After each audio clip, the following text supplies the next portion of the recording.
प्यारे साथियों नमस्कार। मैं आप सभी का आपके अपने सबसे विश्वसनीय चैनल पर स्वागत करता हूं। आशा और उम्मीद करता हूं मेरे सभी साथी स्वस्थ और मस्त होंगे। प्यारे साथियों, आप सभी का स्वागत है आपके अपने सबसे विश्वसनीय चैनल पर। आप सभी लोग साथी अभी जो बच्चे चैनल को सब्सक्राइब ना किए हों, आप लोग सब्सक्राइब कर लो, क्योंकि आप सबका पूरे समझ लीजिए बोर्ड लेवल का सबसे सबसे अच्छा से अच्छा क्वालिटी कंटेंट जिसे कहते हैं आप लोग, वो आप सबको इस चैनल पर मिलने वाला है।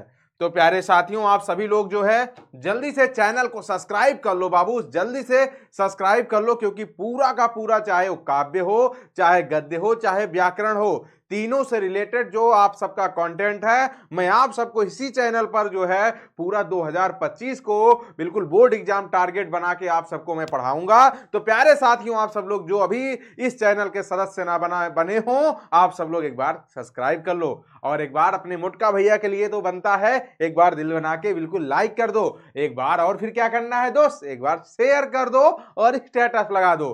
प्यारे साथियों, आज आप सबका चैप्टर का नाम दिख रहा होगा, एकदम जो है आप लोग को गद्य खंड का एक चैप्टर है, क्या, अर्धनारीश्वर, है ना? क्या है भाई? अर्धनारीश्वर हम सब के लिए इतना महत्वपूर्ण क्यों है अर्धनारीश्वर? भैया हो, एक राष्ट्रकवि का नाम आप जानते होंगे, रामधारी सिंह दिनकर जी का। तो रामधारी सिंह दिनकर जी इसके जो है क्या है, राइटर हैं, लेखक हैं। और भैया सबसे महत्वपूर्ण बात इसमें क्या हो जाती है, अर्धनारीश्वर जो रामधारी सिंह दिनकर इसके लेखक हैं, वो कहाँ के हैं? अपने भैया बिहार के। जिया हो बिहार के लाला। ये भैया और इंपॉर्टेंट बात हो जाती, क्यों? क्योंकि ये बिहार के हैं। और आप सबको आज संपूर्ण हिंदी अर्थ आप सबको मैं बताऊंगा सारांश के माध्यम से, सारांश के माध्यम से आप सभी को मैं बताने वाला हूं भैया अर्धनारीश्वर क्या है। तो उससे पहले आप सभी को मैं इनका जीवन परिचय बताऊंगा, पहले लेखक का परिचय बताऊंगा कि इनका परिचय क्या है, जन्म, मृत्यु, माता पिता, ये इनकी रचनाएं, इनका जो है जो इनको कौन से सम्मान से नवाजा गया है, आप सभी को जो है रामधारी सिंह दिनकर के बारे में मैं बताता हूं। प्यारे साथियों, आप सब लोग को दिख रहा होगा, बिल्कुल दिख रहा होगा, देखिएगा ये जो है ये साहब जी हैं, देखिएगा, ये दिखेगा आप सबको रामधारी सिंह दिनकर जी दिख रहे हैं। ये देखिए आपके सामने लिखा भी है, आपके सामने प्यारे साथियों लिखा भी है। क्या लिखा हुआ है, जल्दी से बताओ क्या लिखा हुआ है? अर्धनारीश्वर के लेखक कौन है? रामधारी सिंह दिनकर हैं। सबसे पहली बात आपको यहां पे याद रखना है कि अर्धनारीश्वर, अर्धनारीश्वर के जो है आधा राम याद रखना। आधा राम का मतलब क्या हो जाएगा? आधा का मतलब अर्ध, और मतलब नारीश्वर, और राम का मतलब रामधारी सिंह दिनकर। तो प्यारे साथियों, अर्धनारीश्वर के लेखक कौन हुए? रामधारी सिंह दिनकर। और रामधारी सिंह दिनकर का जो जन्म हुआ था, आप लोग ध्यान देना प्यारे साथियों, 23 सितंबर 1908, और रामधारी सिंह दिनकर जी का निधन 24 अप्रैल 1974। यानी आप ये कह सकते हो 1908 से 1974। प्यारे साथियों, ये डाटा याद रखना, बहुत इंपॉर्टेंट है। आप बोलोगे गुरुजी क्यों इंपॉर्टेंट है? क्योंकि बिहार बोर्ड में जब क्वेश्चन पूछता है तो आप सबसे एमसीक्यू यहां से पूछ लेता है, बहुविकल्पी में पूछ लेता है, रामधारी सिंह दिनकर जी का, या दिनकर जी का जन्म कब हुआ, मृत्यु या निधन कब हुआ। तो आप लोग 1908 से 1974 का डाटा जरूर याद रखना। अब आपके सामने प्रश्न आता है कि भैया उस जगह का नाम क्या था? तो जन्म स्थान जो था वो सिमरिया, सिमरिया कहां पड़ता है? आप बोलोगे गुरुजी बेगूसराय में। बेगूसराय कहां पड़ता है? आप बोलोगे गुरुजी बिहार में। तो इसका मतलब जो है इनका जन्म बिहार के बेगूसराय में हुआ था। बेगूसराय की लोकल की जगह की नाम सिमरिया, आप लोग जानते होंगे। रामधारी सिंह दिनकर वहीं के हैं। रामधारी सिंह दिनकर के माता का नाम मनरूप देवी और पिताजी का नाम रवि सिंह था। क्या? माता जी का नाम मनरूप देवी और पिताजी का नाम क्या है? रवि सिंह। प्यारे साथियों, माता जी पिताजी का नाम याद रखना। शिक्षा इनकी जो कैसी थी? आरंभिक शिक्षा गांव में हुई थी। इनकी जो प्रारंभिक शिक्षा हुई थी, यानी इनकी बचपन की शिक्षा जो हुई थी, स्टार्टिंग की शिक्षा जो हुई थी, वो गांव में हुई थी। और 1928 में क्या हुआ था? 1928 में मोकामा घाट रेलवे हाई स्कूल से मैट्रिक, 1932 में पटना कॉलेज से बीए, और बीए किए किससे थे? इतिहास से किए थे। क्या बीए इन्होंने किससे किया था? इतिहास से किए हुए थे। तो प्यारे साथियों, मुझे पूरा उम्मीद है कि आप सबको इनके माताजी का नाम मनरूप देवी, पिताजी का नाम रवि सिंह, जन्म स्थान जो है सिमरिया बेगूसराय बिहार, और उसके बाद जन्म की बात करेगा तो 1900 जो है 8 यानी 23 सितंबर 1908, और निधन की बात करेगा 24 अप्रैल 1974। इतनी बात आप सबको पूरा क्लियर हो गया होगा। प्यारे साथियों, तुरंत याद करते चलिएगा, यहां से क्वेश्चन मैं आप सबसे पूछूंगा तो तुरंत आप सबको इसका आंसर देना है। ठीक है, चलिए आगे देखते हैं। प्यारे साथियों, अब इनके साहित्यिक परिचय को, इनके साहित्यिक परिचय से आप लोग थोड़ा से परिचित होइए। क्या कह रहे हैं? 1925 में छात्र, 1925 में क्या हुआ था? छात्र सहोदर में पहली कविता प्रकाशित हुई थी। क्या? छात्र सहोदर। 1925 में छात्र सहोदर में, छात्र सहोदर जो में क्या हुई थी? पहली कविता इनकी जो है प्रकाशित हुई थी। और कहां से हुआ था भैया? पटना से। ठीक है। और प्रतिमा कन्नौज में छात्र जीवन में अनेक रचनाएं प्रकाशित हुई हैं। 21 वर्ष की अवस्था में इनकी पहली पुस्तक कौन? पहली पुस्तक कौन है? प्रणभंग। प्यारे साथियों, याद रखना, इनकी पहली पुस्तक कौन है? प्रणभंग। किस इनकी अवस्था क्या थी उस समय? 21 वर्ष की अवस्था थी। कौन सी? प्रणभंग को लेकर। क्लियर है? जी सर, क्लियर है। चलो प्यारे साथियों, इतनी बात आप सबको क्लियर हो तो ये देखिएगा, very very most important point, ये जरूर याद रखना। Very very most important point क्या है? इनकी प्रमुख कृतियां देखो। पहले देखिएगा इनकी प्रमुख कृतियां जो हैं, इनकी प्रमुख कृतियां क्या है? सबसे पहली बात तो आपको याद रखना, प्रणभंग 1929। क्या? प्रणभंग रेणुका हुंकार, रसवंती कुरुक्षेत्र रश्मिरथी, नील कुसुम उर्वशी परशुराम की प्रतीक्षा, कोमलता और कवित्व हारे को हरिनाम। प्यारे साथियों, इतनी बात इनकी याद रखनी, इतनी बात। ठीक है, इतनी बात आप सबको याद रखना। क्या क्या मैंने बताया, आप सब लोग इसको तुरंत नोट कर लीजिएगा, तुरंत याद करिएगा, रटिएगा। आज आपको मैं एक काम दे रहा हूं, आप सब लोग इसको जरूर रटिएगा। क्या रटना है? इनकी प्रमुख कृतियां में कैसी कृतियां हैं? काव्य कृतियां। प्यारे साथियों, कृतियां इनकी दो तरीके से हैं, एक गद्य है, एक क्या है? काव्य है। अगर काव्य की बात किया जाए तो इनकी देखिए सीरियल से है। पहले क्या हो गया? प्रणभंग।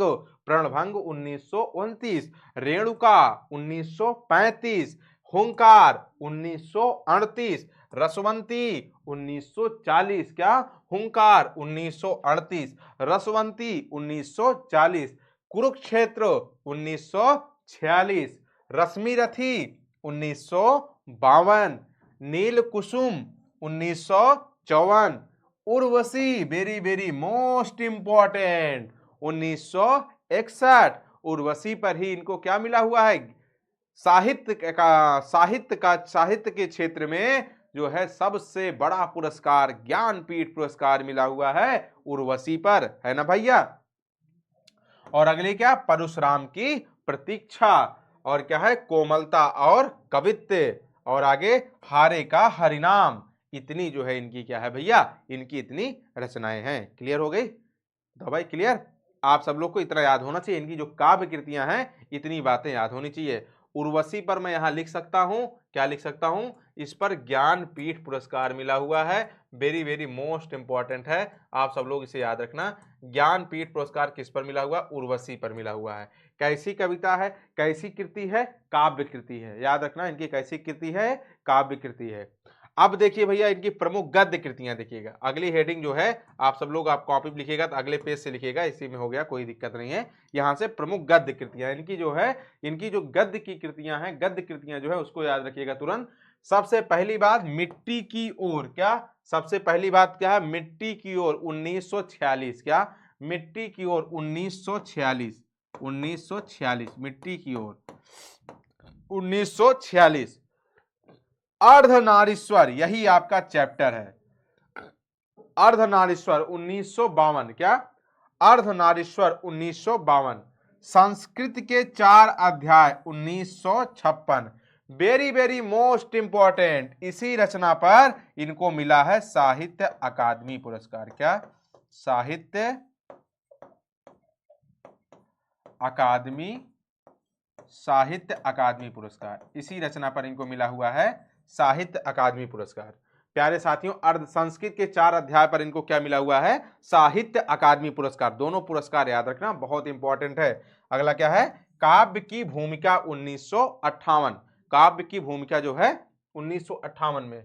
और उसके आगे क्या है भैया, what people, what people 1961, what people 1961, और शुद्ध कविता की खोज 1966, और दिनकर की डायरी 1973। इतनी बातें आपको याद रखना है। इनकी गद्य कृतियां और काव्य कृतियां दोनों हो गई। काव्य कृतियां एक बार फिर से मैं आपके सामने दोहराता हूं, प्रणभंग, रेणुका, हुंकार, रसवंती, कुरुक्षेत्र, रश्मिरथी, नील कुसुम, उर्वशी, उर्वशी कौन सा पुरस्कार, ज्ञानपीठ, परशुराम की प्रतीक्षा, कोमलता और कवित्व, हारे को हरिनाम। इतना तो इनकी हो गई क्या, काव्य कृतियां। गद्य कृतियां कैसे हैं, क्या क्या है, मिट्टी की ओर, और क्या, संस्कृत के 4 अध्याय, मिट्टी की ओर, अर्धनारीश्वर, संस्कृत के 4 अध्याय, काव्य की भूमिका, वट पीपल, शुद्ध कविता की खोज, दिनकर की डायरी 1973। प्यारे साथियों ये इनकी दोनों रचनाएं हैं। जो बच्चा चाहे वो कंपटीशन की आगे तैयारी करने की सोच रहा हो, चाहे इस बार उसको बोर्ड एग्जाम देना हो, प्यारे साथियों इन दोनों बातों को आप सबको याद रखना है कि ये दोनों गद्य की रचना हो या काव्य की रचना हो, दोनों रचनाएं आप सबको याद होनी चाहिए। ठीक है, आप सब लोग ये दोनों रचनाएं, मतलब गद्य की रचनाएं और काव्य की रचनाएं दोनों याद रखना। अब देखो इनको पुरस्कार एवं सम्मान की अगर बात किया जाए, पुरस्कार एवं सम्मान की बात किया जाए, तो संस्कृत के अभी अभी ये मैं आप सबको बता दिया हूं, लेकिन फिर से आ गया है। देखो संस्कृत के 4 अध्याय पर क्या मिला हुआ है, साहित्य अकादमी पुरस्कार।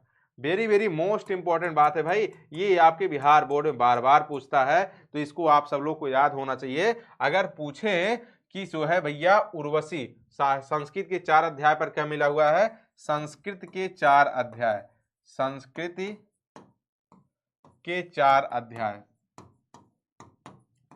इस पर मिला हुआ साहित्य अकादमी पुरस्कार। क्या, साहित्य अकादमी पुरस्कार, साहित्य अकादमी पुरस्कार। प्यारे साथियों अगर ये पूछे कैसी रचना है, तो आप सब लोग याद रखना गद्य रचना है, गद्य कृति है। और काव्य, इनकी काव्य कृति क्या है, तो आप सबको मालूम होगा प्यारे साथियों, उर्वशी।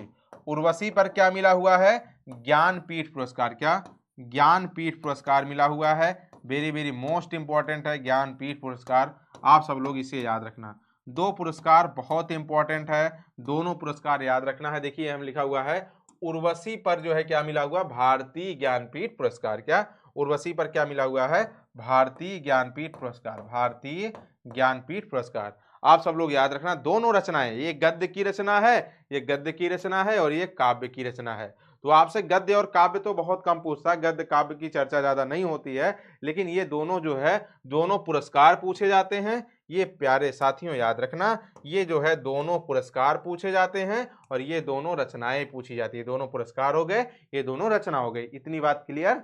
अब आइए आगे देखते हैं। अब देखिए प्यारे साथियों जो है अर्धनारीश्वर का मतलब क्या है। अर्धनारीश्वर का मैं बहुत छोटे में आपको सारांश समझाने की कोशिश करूंगा। आप सब लोग देखिएगा अर्धनारीश्वर है क्या। अर्धनारीश्वर सबसे पहले आपसे क्वेश्चन पूछेगा कि अर्धनारीश्वर की विधा क्या है, तो आपको सबसे पहले याद होनी चाहिए अर्धनारीश्वर एक निबंध है। पहली बात तो यही याद होना चाहिए, पहला क्वेश्चन आप सबका। अर्धनारीश्वर क्या है, अर्धनारीश्वर कैसी विधा है, तो आप सब लोग याद रखना अर्धनारीश्वर की विधा क्या है भैया, आप लोग को तुरंत याद होना चाहिए अर्धनारीश्वर का विधा जो है निबंध है। क्या है, निबंध है। ये तो क्लियर हो गया, इनकी विधा क्या है, निबंध है। आपको ये बात सबसे पहले याद रखना है, कैसी विधा है, निबंध है।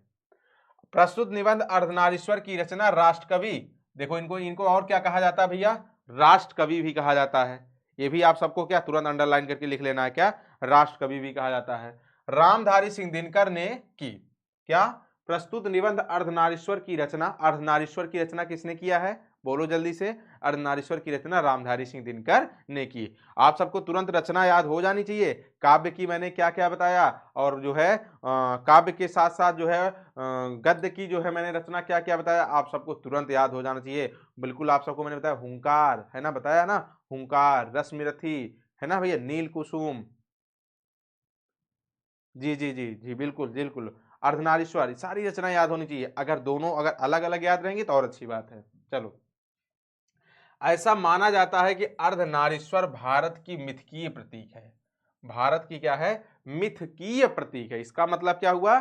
जिसमें दिनकर जी ने अपना मन चीता आदर्श निरूपित किया है। मन चीता का मतलब मन चाहा, मन चीता का मतलब अपना मनचाहा आदर्श निरूपित किया है।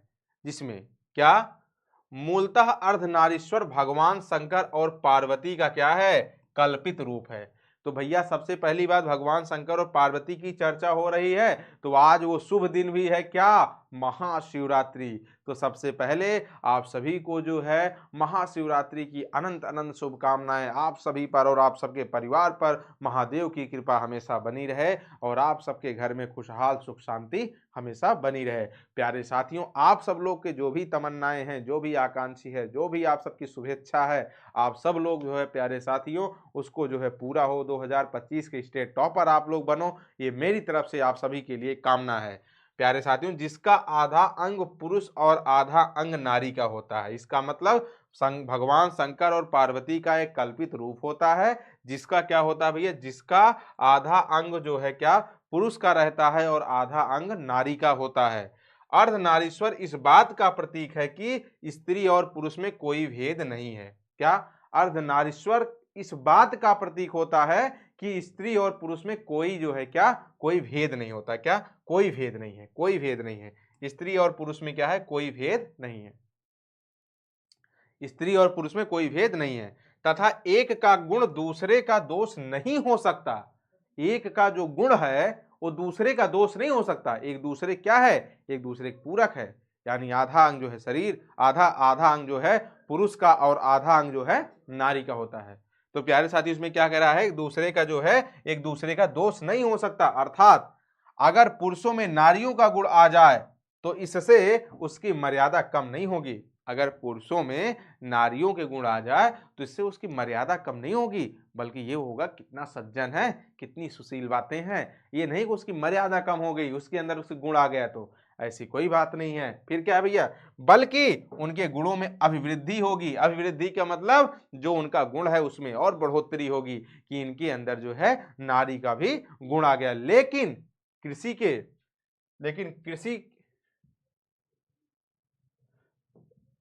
लेकिन कृषि के विकास के बाद नारी पराधीनता आरंभ हो गई। नारी क्या हो गई? विकास के बाद नारी की पराधीनता आरंभ हो गई। जिंदगी दो भागों में बढ़ गई। क्या? जिंदगी क्या हो गई भाई? दो भागों में बढ़ गई। दो भागों में बढ़ गई मतलब क्या हुआ? नारी घर में और पुरुष बाहर रहने लगे। कृषि के बाद हम लोग के यहाँ से क्या होता है? हम लोग के क्या भाई, कृषि क्या जो महिलाएं होती हैं, जो नारियां होती हैं, उनको कहते हैं घर में रहती हैं। वो क्या? हमेशा घर में रहती हैं। और जो पुरुष होते हैं वो बाहर। दो भाग बढ़ गया मतलब नारी घर में और पुरुष क्या हो? बाहर रहने लगे। पुरुष बाहर रहने लगे और नारी घर में रहने लगी। समझ रहे हैं? दोनों अपने कर्तव्यों से विचलित हो गए। दोनों अपने कर्तव्यों से विचलित हो गए। प्यारे साथियों, अर्धनारीश्वर नाम से ही पता चला। अर्धनारीश्वर मतलब आधा नर और आधा नारी, अर्धनारीश्वर। तो यहां पर प्यारे साथियों नर कर्कश और कठोर हो गया। क्या आपको पता है? पुरुष, आपने सुना है ना, पुरुष पुरुष किससे बना हुआ है? पुरुष परुष शब्द से बना हुआ है। और परुष का अर्थ क्या होता है? इसका शाब्दिक अर्थ क्या होता है? बताओ जल्दी से। इसका शाब्दिक अर्थ ही होता है कठोर। पुरुष का शाब्दिक अर्थ क्या होता है? कठोर। परुष शब्द से बना है। और परुष का शाब्दिक अर्थ क्या होता है? कठोर। आप देखते होंगे पुरुष जो है कठोर होता है महिलाओं की अपेक्षा।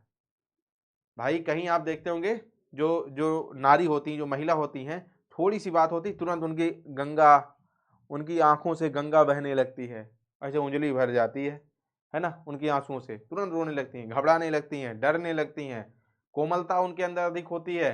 लेकिन पुरुष जो है, यानी पुरुष जो है थोड़ा से कठोर होता है। मैं नहीं कहता सब होते हैं 100%, लेकिन अगर तुलना किया जाएगा, एवरेज में देखा जाएगा तो जो है बिल्कुल कठोर होते हैं। पुरुष जो है कठोर होते हैं। ठीक है ना? तो इसीलिए जो है पुरुष जो है परुष शब्द से बना हुआ है। उसका अर्थ ही होता है कठोर। वही बात यहां पे कहा जा रहा है। नर जो क्या हुआ? कर्कश और कठोर होता गया। युद्धों में रक्त बहाते समय उसे इस बात का ध्यान ही नहीं रहा कि रक्त के पीछे जिनका सिंदूर बह रहा है उसका क्या होगा।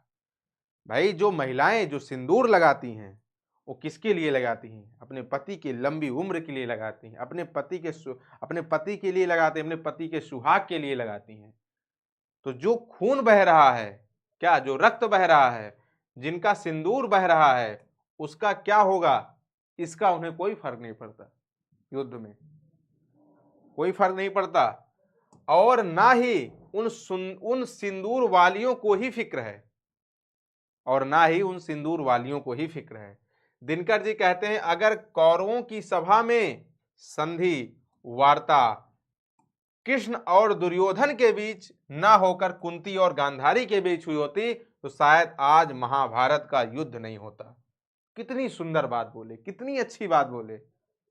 आप सब लोग जानते होंगे, अगर क्या बोले, कौरवों की सभा में वार्ता जो हुई थी, जो संधि की वार्ता, समझौता की वार्ता हुई थी, कृष्ण और दुर्योधन के बीच ना होकर कुंती और गांधारी के बीच हुई होती तो शायद जो है आज महाभारत का युद्ध नहीं होता। आज जो है महाभारत का युद्ध नहीं होता। रामधारी सिंह दिनकर जी ने इस निबंध में स्त्रियों के सम्मान को बढ़ाने पर बल दिया है। आप सबसे ध्यान देना, आप सबसे अगर कोई पूछे इसमें जो है किस पर ज्यादा जो है बल दिया गया, किसको बढ़ाने के लिए, तो स्त्रियों की ओर, स्त्रियों को बढ़ाने पर बल दिया गया है। रामधारी सिंह दिनकर ने इस निबंध में स्त्रियों के सम्मान को बढ़ाने के लिए जो है इस पर जो है बल दिए हुए हैं। और भी आगे बात क्या है भाई, उन्होंने गांधी और मार्क्स के विचारों की वकालत की है। उन्होंने जो है क्या किए हैं, गांधी और मार्क्स, किसके किसके, गांधी और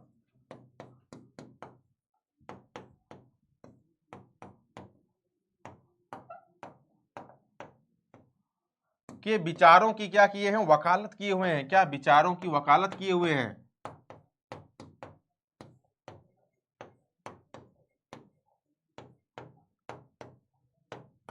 विचारों की वकालत की हुई, जिन्होंने नारी जात के सम्मान की बात कही है।